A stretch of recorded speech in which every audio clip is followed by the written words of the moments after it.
Halo, selamat berjumpa lagi dengan kelas bahasa. Kali ini kita akan membahas tentang teks eksplanasi. Baik, sudah siap ya? Baik, kita belajar bersama. Nah, apa saja yang akan kita pelajari? Ini, tentu kita akan mempelajari apa itu pengertiannya atau definisi. Kemudian kita juga akan melihat ciri-ciri dari teks eksplanasi. Dan tentunya ada juga struktur dari teks eksplanasi. Jadi nanti harapannya Anda dapat menjelaskan pengertian dari teks eksplanasi, berikut ciri-cirinya dan tentu saja strukturnya. Nah, ini semua nanti menjadi bekal Anda ketika menyusun teks eksplanasi. Baik, kita lanjutkan. Nah, apa itu teks eksplanasi? Teks eksplanasi merupakan teks yang bertujuan untuk menjelaskan suatu proses fenomena, baik itu fenomena alam maupun sosial yang terjadi di sekitar kita. Nah, apa itu fenomena alam maupun fenomena sosial? Tentunya Anda sudah tidak asing lagi. Banyak sekali kejadian alam maupun kejadian sosial yang berada di sekitar kita. Contohnya saja hujan, kemudian terjadinya ombak. Nah, itu semua bisa dijelaskan dengan pendekatan ilmiah. Nah, di sini ada kata proses. Lalu apa bedanya sih dengan teks prosedur yang kemarin harus kita bahas, yaitu melakukan sesuatu langkah demi langkah sistematis itu. Nah, kita akan melihat dulu perbedaan antara teks eksplanasi dan teks prosedur. Nah, ini teks eksplanasi itu menjelaskan proses terjadinya sesuatu, sedangkan teks prosedur menjelaskan proses membuat atau melakukan sesuatu. Yang satu menjelaskan proses terjadinya, yang satu menjelaskan proses membuat atau melakukan. Bisa dipahami ya? Nah, yang kedua, teks eksplanasi ini membantu kita untuk menjawab pertanyaan bagaimana dan mengapa. Sedangkan teks prosedur ini membantu kita menjawab pertanyaan bagaimana. Contohnya, dari hujan. Di teks eksplanasi kita mengambil tema hujan. Membantu pertanyaan bagaimanakah terjadinya hujan dan mengapa hujan terjadi, dijelaskanlah dalam menjawab pertanyaan itu. Sedang di teks prosedur berkaitan dengan hujan, tentu pertanyaan yang lebih tepat adalah bagaimana membuat hujan buatan. Istilah hujan buatan tentu Anda tidak asing pernah mendengar ketika musim kemarau yang panjang atau ketika terjadi kebakaran hutan beberapa waktu yang lalu. Di Indonesia, berbagai cara untuk memadamkan, salah satunya dengan membuat hujan buatan. Nah, bagaimana itu dilakukan? Itu masuk dalam teks prosedur. Sedangkan hujan pada umumnya, mengapa terjadi hujan, bagaimana hujan terjadi, lalu apa saja macam-macam hujan, itu di teks eksplanasi. Yang ketiga, teks eksplanasi menyajikan fakta yang berhubungan dengan sebab akibat. Jadi hubungan antara fakta yang ada hubungannya sebab akibat. Apa akan mengakibatkan apa? Suatu kejadian akan mengakibatkan suatu kejadian yang lain. Sedangkan teks prosedur ini menyajikan langkah-langkah atau cara membuat atau melakukan sesuatu secara sistematis. Ya, ini saya kira sudah jelas. Baik, kita akan masuk pada ciri-ciri teks eksplanasi. Yang pertama, teks eksplanasi seperti di definisi tadi adalah menjelaskan suatu kondisi atau fenomena. Menjelaskan, ya. Yang kedua, ciri-ciri teks eksplanasi ini adalah memuat informasi yang bersifat keilmuan atau sains. Jadi bisa dibuktikan dengan pendekatan ilmu pengetahuan.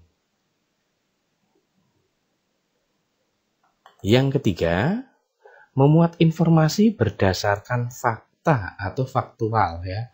Berarti fakta itu apa? Fakta adalah suatu yang benar-benar terjadi. Bisa dibuktikan, memiliki data. Nah, ini hubungannya dengan keilmuan itu. Ada data dan fakta. Jadi tidak berdasarkan katanya ya. Tidak katanya. Atau dalam bahasa Jawa jarine. Nah, ini tidak, tapi eksplanasi lebih pada fakta yang dapat dibuktikan dengan data. Yang terakhir, strukturnya terdiri atas pernyataan umum, kemudian ada deretan penjelas, dan tentunya interpretasi. Nah, apa itu pernyataan umum, deretan penjelas, dan interpretasi? Kita akan bahas ini di bagian struktur teks eksplanasi.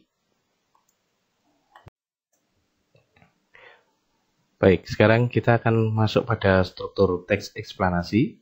Tadi di bagian ciri-ciri, bagian yang ke poin keempat kita sudah membahas tersebut di sana strukturnya.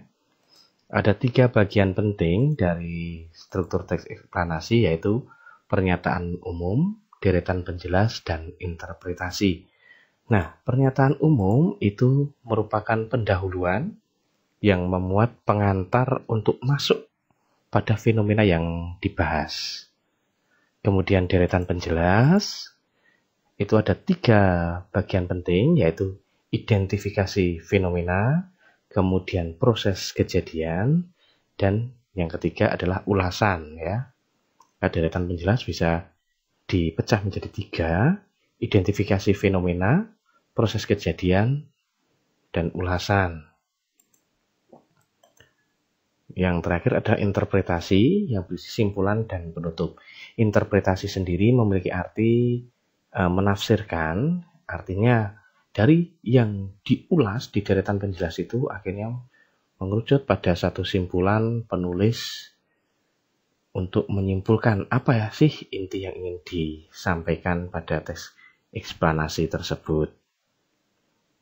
Nah, untuk memperjelas ini, kita akan melihat contohnya. Namun, sebelum itu perlu diingat bahwa pada intinya, semua teks itu terdiri dari 3 bagian inti, yaitu pembuka, isi, dan penutup. Nah, pernyataan umum ini secara sederhana bisa diartikan sebagai pembuka, kemudian isinya itu deretan penjelas, dan penutup itu pada bagian interpretasi. Hanya ini istilah saja ya.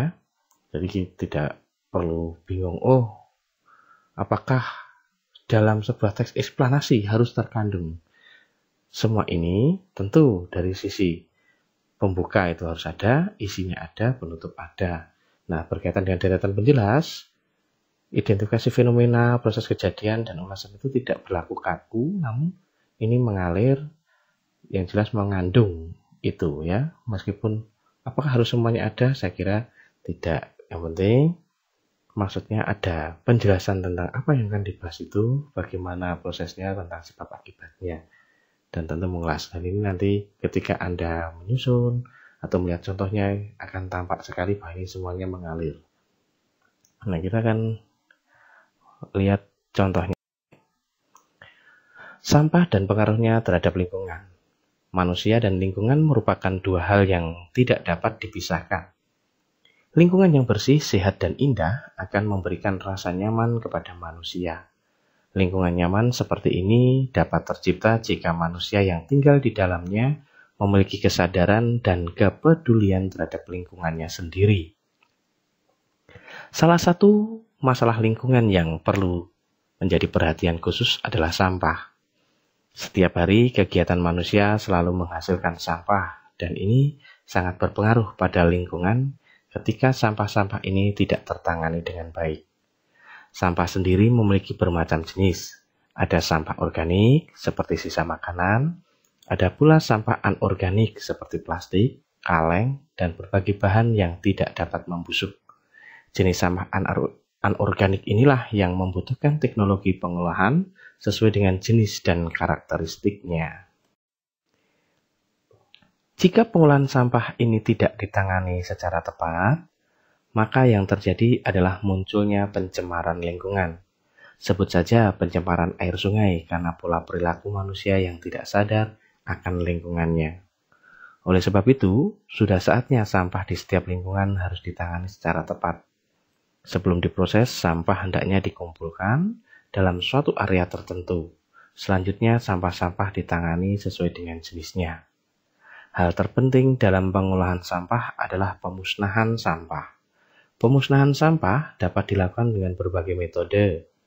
Sebut saja seperti penumpukan, sanitary landfill, pengomposan, insinerasi, dan daur ulang. Sekecil apapun sampah tetaplah sampah, maka sudah saatnya kita untuk tidak peduli terhadap lingkungan kita sendiri. Perubahan besar tidak akan pernah terjadi bila tidak dimulai dari sebuah perubahan sikap yang kecil.